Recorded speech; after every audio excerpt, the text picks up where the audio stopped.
ാകാം. അല്ലാഹു അവർക്കൊക്കെ സന്മാർഗത്തിന്റെ വെളിച്ചം കൊടുക്കട്ടെ എന്ന് പ്രാർത്ഥിച്ചുകൊണ്ട് റബ്ബിന്റെ പൊരുത്തത്തിന് വേണ്ടി അല്ലാഹുവിനെ കരുതി നമ്മൾ പ്രവർത്തിക്കണം. ബഹുമാനപ്പെട്ട ഇമാം ശാഫിഈ ഈ ചരിത്രം പറഞ്ഞ് ഞാൻ ഇന്നത്തെ എന്റെ പ്രസംഗം നിർത്തട്ടെ. ശാഫിഈ ഇമാം റളിയല്ലാഹു അൻഹു മഹാനവറുകള് അതാ രണ്ട് കൈക്ക് മാമം വെച്ച് പിടിച്ചുകൊണ്ട് പോകുമ്പോൾ ധൈര്യത്തോടെ രാജാവിന്റെ കൊട്ടാരത്തിലേക്ക് നീങ്ങി. കൊട്ടാരത്തിൽ ചെന്ന് ഇമാം ശാഫിഈ റളിയല്ലാഹു അൻഹുവിന്റെ അപാരമായ ബുദ്ധിയാണ്. നേരെ ചെന്നിട്ട് അസ്സലാമു അലൈക്കും വബറകാതുഹു സലാം ചൊല്ലിയത്. അങ്ങനെ സലാം അലൈക്കും വറഹ്മത്തുള്ളാഹി എന്ന് പറഞ്ഞില്ല, വബറകാതുഹു സലാം അലൈക്കും വബറകാതുഹു. അപ്പൊ രാജാവ് എന്താണ് ഒരു പുതിയ സലാം, റഹ്മത്തുള്ളാഹി ഇല്ലാത്തൊരു സലാം? അപ്പോൾ പറഞ്ഞു, ഓ രാജാവേ, യാതൊരു തെറ്റും ചെയ്യാത്ത ഒരു പണ്ഡിതൻ അദ്ദേഹം ദീന് പ്രചരിപ്പിച്ചപ്പോൾ, അദ്ദേഹത്തിന്റെ ദർസിൽ മുതഅല്ലിമീങ്ങൾ വർദ്ധിച്ചപ്പോൾ, അദ്ദേഹത്തിന്റെ ശിഷ്യന്മാര് വർദ്ധിച്ചപ്പോൾ, അതാ അസൂയക്കാരായ ചില ആളുകൾ പറഞ്ഞുണ്ടാക്കിയ ഫിത്ന, ആ ഫിത്നയുടെ അടിസ്ഥാനത്തിൽ നിരപരാധിയായ ഒരു പണ്ഡിതനെ കൈക്കാമം വെച്ച് പിടിച്ചുകൊണ്ടുവന്ന കൊട്ടാരം, ആ കൊട്ടാരത്തിൽ അല്ലാഹുവിന്റെ റഹ്മത്ത് ഇറങ്ങുമോ? ആ സംശയം കൊണ്ട് ഞാൻ പറയുമ്പോൾ റഹ്മത്തുള്ള ഒഴിവാക്കിയതാണ്. രാജാവ് ചോദിച്ചതെന്തേ? അപ്പോഴാണ് ഓതിക്കൊടുത്തത്, യാ അയ്യുഹല്ലദീന ആമനൂ ഇൻ ജാഅകും ഫാസിഖുൻ ബിനബഇൻ ഫതബയ്യനൂ അൻ തുസീബൂ ഖൗമൻ ബിജഹാലത്തിൻ ഫതുസ്ബിഹൂ അലാ മാ ഫഅൽതും നാദിമീൻ. അല്ലാഹു പറഞ്ഞില്ലേ, ഏതെങ്കിലും ആളുകൾ എന്തെങ്കിലും പറയുന്നത് കേട്ടാൽ അതാ നിങ്ങൾ നടപടി സ്വീകരിക്കരുത്, അതിന്റെ വസ്തുതയെക്കുറിച്ച് തെളിവന്വേഷിക്കും. സുബ്ഹാനല്ലാഹ്. രാജാവ് പറഞ്ഞു, എന്നാൽ നിങ്ങളുടെ വിവരണം ഒന്ന് കേൾക്കട്ടെ, വിശദീകരണം കേൾക്കട്ടെ. ഇമാം ശാഫിഈ റളിയല്ലാഹു അൻഹു പറഞ്ഞു, എനിക്ക് വിശദീകരിക്കാനായിട്ടില്ല. കാരണം എനിക്ക് ഈ സ്ഥലത്ത് കൈക്ക് ആമം വെച്ചിട്ടാണ് പണ്ഡിതനായ ഞാനുള്ളത്. എനിക്ക് പാണ്ഡിത്യത്തിന് ഇൽമിനുള്ള ബഹുമാനം ഇവിടെ അംഗീകരിച്ചു കിട്ടാത്തത് കൊണ്ട് എന്റെ മനസ്സിന് സമാധാനമില്ല. രാജാവ് പറഞ്ഞു, ആ പണ്ഡിതന്റെ കയ്യിന്റെ ആമം അഴിച്ചു കൊടുക്കണം. ആമം കഴിച്ചിട്ട് പറഞ്ഞു, നാ വിശദീകരണം തുടങ്ങൂ. ശാഫിഈ ഇമാം തങ്ങൾ പറഞ്ഞു, ആയിട്ടില്ല രാജാവേ, നിങ്ങൾ രാഷ്ട്രീയ നേതാവാണ്, രാഷ്ട്രത്തലവനാണ്, നിങ്ങൾ കസേരയിലിരിക്കുകയാണ്. ഞാൻ അല്ലാഹുവിന്റെ ദീന് പഠിച്ചൊരു പണ്ഡിതനാണ്, ഖുറൈശി തറവാട്ടുകാരനാണ്. ഖുറൈശി തറവാടിന് ബഹുമാനമുണ്ട് ഇല്ലെന്നാണ് മൗലവിമാരുടെ വാദം.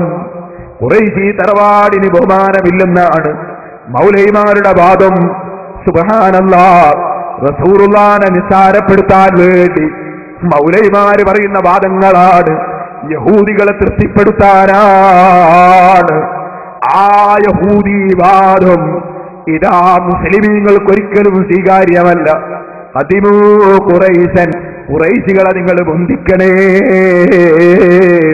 ശാഫിഈ ഇമാം തങ്ങൾ ഖുറൈശിയാണ്.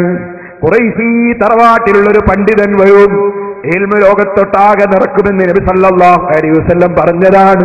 തങ്ങന്മാരൊക്കെ ഖുറൈശികളാണ്, അതുകൊണ്ട് തന്നെ അവർക്ക് വലിയ മഹത്വമാണ്. തങ്ങന്മാർക്ക് ആത്മീയതയില്ലെന്നും തങ്ങന്മാരെ കൈമൊത്തേണ്ട കൈയല്ലെന്നും ഒക്കെ ഈ മൗലവിമാര് പറഞ്ഞിട്ടുണ്ട്. ഇത് ഞാൻ അതിലേക്ക് കൂടുതൽ കടക്കുന്നില്ല, സമയമുണ്ടെങ്കിൽ നാളെ ഞാൻ കേൾപ്പിക്കാം. അതേ സമയത്ത് അഡ്വാനിയുമൊക്കെ തങ്ങളാണെന്നും മൗലവിമാര് പറഞ്ഞിട്ടുണ്ട്. ആരിൽ നിന്നാണ് ഇവയ്ക്ക് ക്ലാസ് കിട്ടിയതെന്ന് മുസ്ലിമീങ്ങൾ ചിന്തിക്കട്ടെ. അത് ഇൻഷാ അല്ലാഹ് ഞാൻ കേൾപ്പിക്കാം. ഇതൊന്ന് കേട്ടോളൂ. കുറെ ഈ തറവാട്ടിന് ബഹുമാനമില്ലെന്ന് ഒരു മൗലവി പറയുന്നു. എന്നിട്ട് ഞാൻ ആ ചരിത്രം പൂർത്തീകരിക്കാം. ഖുറൈശി തറവാട്ടിൽ ജനിച്ചിട്ട് ആ ഖുറൈശി തറവാട്ടിന് ഒരു പ്രാധാന്യമില്ല എന്ന് പഠിപ്പിച്ച പ്രവാചകൻ സല്ലല്ലാഹു അലൈഹി വസല്ലം അനുയായി ഇപ്പോഴും പറയുന്നു ഓലിന തറവാട്ടുകാരാണ്, മുജാഹിദും പറയുന്നു ഓലിന തറവാട്ടുകാരാണ്. പിന്നെ ജന്തു മുജാഹിദ. അപ്പൊ ഖുറൈശി തറവാട്ടിന് ബഹുമാനമില്ലെന്ന് നബി സല്ലല്ലാഹു അലൈഹി വസല്ലം പറഞ്ഞിട്ടുണ്ട് പോൽ. ഓ സലഫി, പ്രമാണങ്ങളാണ് ഞങ്ങളെ കയ്യിലുള്ളതെന്ന് പറഞ്ഞ് ഈ കേരളം മുഴുക്കെ മലിനമാക്കുന്ന മൗലവിമാരെ, യഹൂദികൾ ആശയം പ്രചരിപ്പിക്കുന്ന നിങ്ങള് ഖുർആനോദി ദുർവ്യാഖ്യാനം ചെയ്യുന്നത് നിർത്തിയിട്ട് എനിക്ക് പറഞ്ഞു തരൂ, നിങ്ങള് ഖുറൈശി തറവാട്ടിന് ബഹുമാനമില്ലെന്ന് അല്ലാഹുവിന്റെ റസൂല് പറഞ്ഞ ഹദീസ് എവിടെ? ഏത് കിതാബിലാ ഉള്ളത്? ഏത് സനദാ ഉള്ളത്? നിങ്ങൾ പറഞ്ഞില്ലേ നിങ്ങൾക്ക് തെളിവാകണമെങ്കിൽ നബിയിൽ നിന്ന് റിപ്പോർട്ട് കിട്ടി അങ്ങനെ ഇങ്ങനെ കിട്ടണമെന്ന് പറഞ്ഞില്ലേ? അങ്ങനെ ഇങ്ങനെ ഒന്ന് വായിക്കൂ സലഫി. എവിടെയാ ഖുറൈശി തറവാട്ടിന് പ്രാധാന്യമില്ലെന്ന് പറഞ്ഞത്? പച്ചക്കള്ളം റസൂലുള്ളാഹിന്റെ പേരിൽ പറയുന്നതല്ലേ? ഇരിക്കട്ടെ, ഖുറൈശി തറവാട്ടുകാരനായ മഹാനായ ഇമാം ശാഫിഈ തങ്ങൾ പറയാണ്, എനിക്ക് കസേര കിട്ടിയിട്ടില്ല. രാഷ്ട്രീയ നേതാവായ നിങ്ങൾ കസേരയിരിക്കുന്നു, എനിക്ക് കസേര കിട്ടിയിട്ടില്ല. അതുകൊണ്ട് എന്റെ മനസ്സിൽ എന്റെ ഖുറൈശി തറവാട് റസൂലുള്ളാഹിന്റെ തറവാടിനും അതുപോലെ റസൂലുള്ള പഠിപ്പിച്ച ഇൽമിനുമുള്ള ബഹുമാനം വകവെച്ച് കിട്ടാത്ത മനപ്രയാസമാണ്. ബഹുമാനപ്പെട്ട ശാഫിഈ ഇമാം തങ്ങൾക്ക് കസേര കൊടുക്കാൻ അതാ രാജാവിന്റെ ഓർഡർ. കസേരയിൽ ഇരുന്നതിന് ശേഷം മഹാനവറുകൾ വിശദീകരണമെന്ന് തുടങ്ങി. സുബ്ഹാനല്ലാഹ്, നിങ്ങളെ രാഷ്ട്രീയ പാർട്ടിക്ക് നമ്മളെതിരല്ല, നിങ്ങളെ രാഷ്ട്രീയത്തിനെതിരല്ല, നിങ്ങളുടെ നേതൃത്വത്തിനെതിരല്ല, നിങ്ങളെ ഭരണത്തിനെതിരല്ല. അസൂയക്കാരായ പണ്ഡിതന്മാർ അതാ പറഞ്ഞുണ്ടാക്കിയ ഫിത്നകളാണെന്ന് ശരിക്കങ്ങ് വിവരിച്ചു കൊടുത്തപ്പോ രാജാവ് ഇമാം ശാഫിഈ റളിയല്ലാഹു അൻഹുവിന് സമ്മാനം കൊടുത്തു. ചരിത്രമല്ലേ?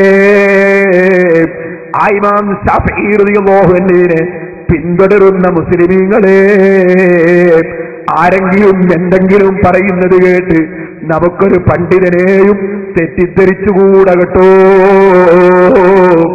ഞാൻ എന്റെ പ്രസംഗം ഇപ്പോൾ ഇവിടെ വെച്ച് നിർത്തുന്നു. ഇൻഷാ അല്ലാഹ് നമുക്ക് ശാദിലി റാത്തീബ് പറയാനുണ്ട്. അതുപോലെ തന്നെ ഇമാമിങ്ങൾ കള്ളുകുടിയനാണെന്ന് സലഫി പറഞ്ഞിട്ടുണ്ട്. അതൊക്കെ ഇൻഷാ അല്ലാഹ് നാളെ ഞാൻ കേൾപ്പിച്ച് മറുപടി പറയുന്നുണ്ട്. അൽഹംദുലില്ലാഹ്, ഞാൻ സന്തുഷ്ടനാണ്. മഹാന്മാരായ ഇമാമിങ്ങളെ കള്ളുകുടിയനാണെന്ന് പറയുമ്പോ, മുശ്രിക്കാണെന്ന് പറയുമ്പോ, അവര് ദീനിന്റെ ശത്രുക്കളാണ്, തെറ്റുപറ്റിയിട്ട് നമ്മളെ പറ്റിച്ചവരാണെന്ന് പറയുമ്പോ അവർക്കെതിരെ സംസാരിക്കാൻ അല്ലാഹ് അവസരം തന്നല്ലോ. അൽഹംദുലില്ലാഹ്, ഞാൻ വളരെ സന്തുഷ്ടനാണ്. ഞാൻ എന്റെ മുസ്ലിമീങ്ങളോട് ഉണർത്തുകയാണ്, അതേ, നിങ്ങൾ അല്ലാഹനെ മറന്നുകൊണ്ട് ഈ മൗലവിയെ കേട്ട് പരാജയപ്പെട്ടു പോകല്ല കേട്ടോ. ഈ മൗലവിമാർ അവർ നിങ്ങളെ ഏറ്റെടുക്കുമെന്ന് നിങ്ങൾക്കൊരു ധാരണ വേണ്ട.